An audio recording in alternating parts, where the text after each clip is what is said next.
Okay, so now what we have to do is select our design theme. We're doing a biomimetic design, which is basically just selecting something from nature that inspires your design, its structure, the way, its functionality. So that's the premise of the project. What we want to do then is just select something. In my case, I selected aloe. It was kind of a random thing. I was looking just through images of plants. And I should point out some things. I use Chrome, so some of the functionality, this is important to show you, the search tools might be a little different in your browser. But when you search for images, it's important that I don't really care if it's clip art or photo. I prefer photos. But if you want to use clip art, whatever inspires you, as long as it's derived from nature in some respect, I'm fine with. But you want to make sure it's a large size, and you want to make sure it's large because when you save small images and you try to print them out in a larger scale, larger size, they can become pixelated, and we don't want that. That's unattractive. So make sure that the images that you download and you save for this project are large. So like I said, I went aloe. I went through and found some images that inspired me and I thought were really cool or interesting to look at. I believe I downloaded this one, and a few others. And this one was my primary image. I really liked that one, that shape and that form. Actually, it was a different one. It was this one. This is a nicer picture. I didn't see this one initially. Haha. So let's just go save image as. Let me show you how I do this. Remember that you should always be working in an organized file structure. If you don't have the utility downloaded into your on your computer, and you'll need to save these images to your desktop or to an organizational folder somewhere on your desktop first, before then uploading them to Google Drive to be organized. And I'll show you that real quick though. So let's just say we're saving it to your desktop. Let me replicate your situation. Aloe Vera 71, that's fine. So I would save these images or downloading as JPEGs. Now I would go into my folder. You said this is whatever drive you had created. Say we're doing this phase 2. Did that one earlier. Upload the file, and I would navigate to the desktop and just open, and it'll upload your document basically. But you want to download several images that are acting as inspiration pieces for this project. Now ultimately we're only going to use 3 unless you want to change the format of the board, which is fine, but a minimum of 3 images you want to use for sketching. In this case, this image is actually great. I should have used this one initially, and maybe I will to show you this project, or for this process, because there's a lot of things in here that I like that combine another photo. But anyway, once you have that, you need to move on then to your research. Like I said, I selected aloe. I didn't know a whole lot about it other than it was used for cuts and burns. It had some medicinal properties, so I just did an encyclopedia.com search and found some more information about it. And we do this because there might be something in here that can really inspire your design, something about the functionality of it. And sometimes there will be things, sometimes there might not be. It might just be the form of it. But you want to do some research and make sure that you don't, or to see if, hopefully, there'll be opportunities for design inspiration. And it's good to know things about nature and just life in general as a designer. Also, I'm using this site because it allows me to cite it. And one of the things when you do research, especially on this level, it's important that the information that you gather is reputable. So I try to find sites that you're able to cite that are reputable sites. So I just copied the information into this, and I created a Google Doc here for this. To create a Google Doc, again, I'd be in that folder and simply hit Create Document. And the Google document is very similar to Word. It doesn't have quite the same amount of functionality, but enough for what we need it for. So I created a document. Where is it? Created a document and I got rid of it. Let me go back to it. So it's 170. Assignments, multi-view, reference project, and that was the research. Okay. So I just copy and pasted the information over and then created a summary, read through it and created a summary of the pieces that I thought were really important, that stood out to me. And we'll use this information later in the final presentation board, but some of these things began to inform my design. So yeah, there's that. Now once you do your research, you can begin to sketch. So what I did was I selected 3 images. Now, you would print your images that you downloaded to 8.5 by 11s, either through the Carver 226, the black machine, black and white, or through color if you want color. If you want to print color, you'll have to go to see Miss Darlene or see me so that we can print that for you. You don't have that ability on your computer, or with your, not your computer, but with your login. So I'm going to do this in Photoshop. So what I've done is just combined the images that I want to use for my inspirational pieces. You would just print them out and you would lay a piece of trace paper over top of it to sketch over top of them. I'm going to replicate that just in Photoshop this time. But I have these images out and I'm just looking for things that stand out to me. Oops, hit brush.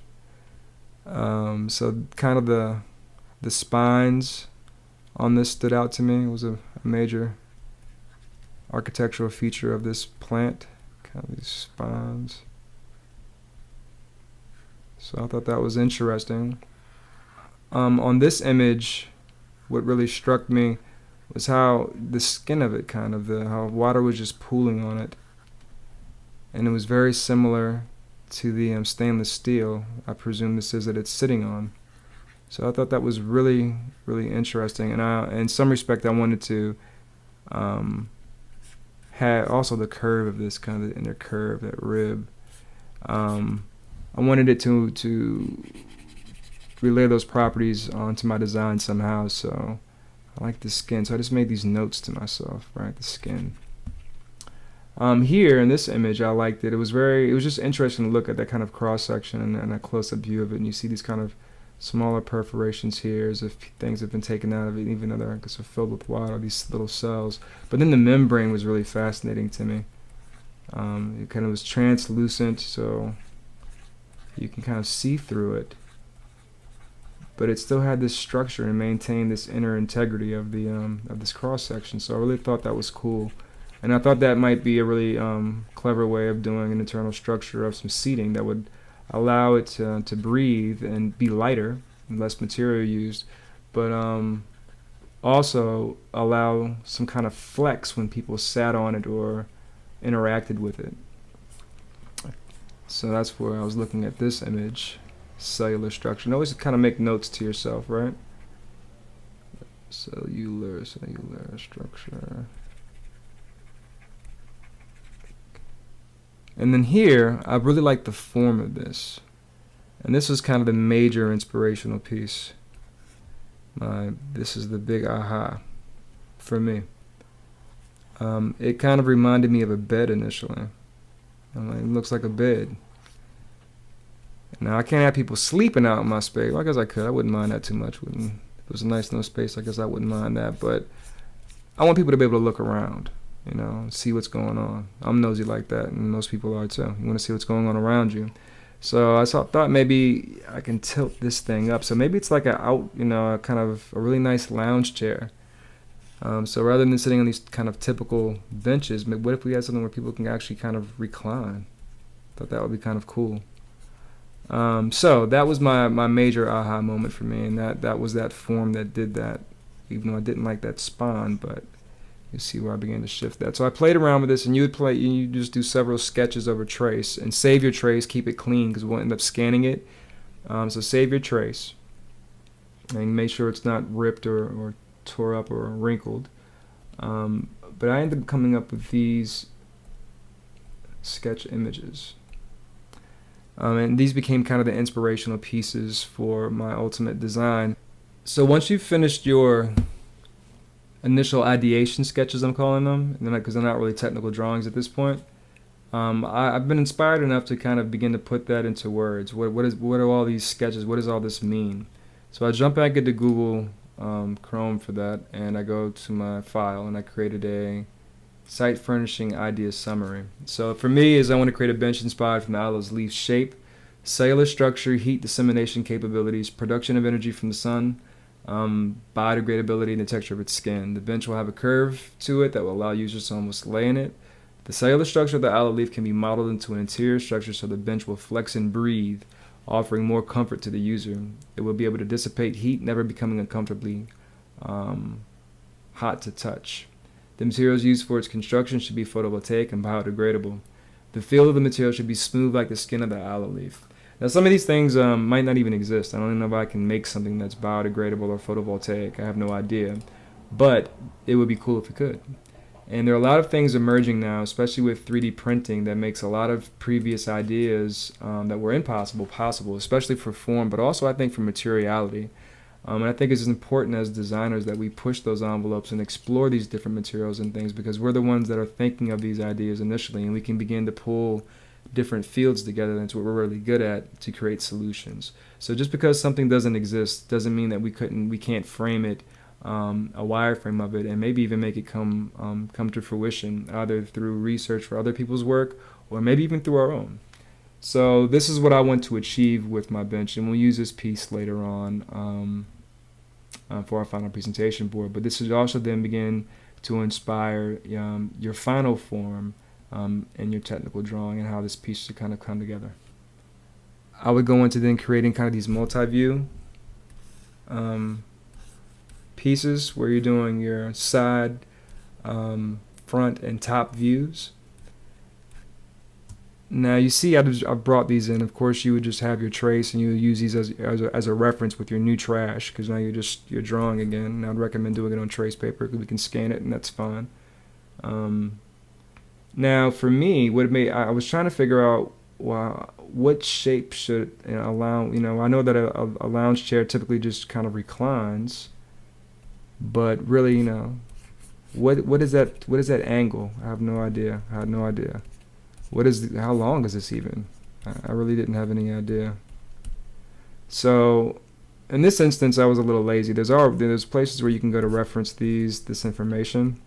You can do Google searches and kind of find these things. And I did reference that to a point. But what I found was I got online and I found an image somewhere. And let me get rid of this. But I found an image of this guy kind of just reclining, and I thought it was perfect for the form that I wanted this chair to take. So I began to sketch, just kind of tracing his outline initially. This is much faster than when I did it. But, just kind of tracing the guy's outline and figuring out where his back, the curve, his legs are kind of coming, this general form. And then I began to kind of meld this into that, just begin to shape that. And how would that work? Well, I'm still kind of looking like, the form of this cross section of aloe, but, still turning into a piece of site furniture. How do you do that? So this is what was my answer, and I played around with this form a few times and trying to figure these pieces out. And I wanted to combine all of my concept sketches that I'd kind of done and been working on and trying to figure it out. And it ended up coming out to be the black lines that you saw initially, and I'll turn him off. And that became my form. Now once I had this, is still relatively loose. I drew it to scale. I transformed it to scale in Photoshop. You won't be able to do that. You'll need to draw it to scale. And I did mine. You can use your scale to do this, or also graph paper. I replicated graph paper in Photoshop just for turning on my grid, and gave every quarter inch to let it equal a foot, basically. So I drew it kind of to a scale and just made sure I had straight reference lines down here. You see where I'm making sure this is kind of touching. And actually, let me show you that and just clear these grids, clear guides. So I was pulling these pieces over and making sure that it lined up right, because that's the thing about these, they need to all work together. And just pulled these out as reference points, and this is just very similar to the exercises that we have been doing with the multi-view, just drawing these pieces out, figuring out how they work, how if I rotated this in space and time, how would it look from a top view, what would that be? And played around with these forms. They're still very general.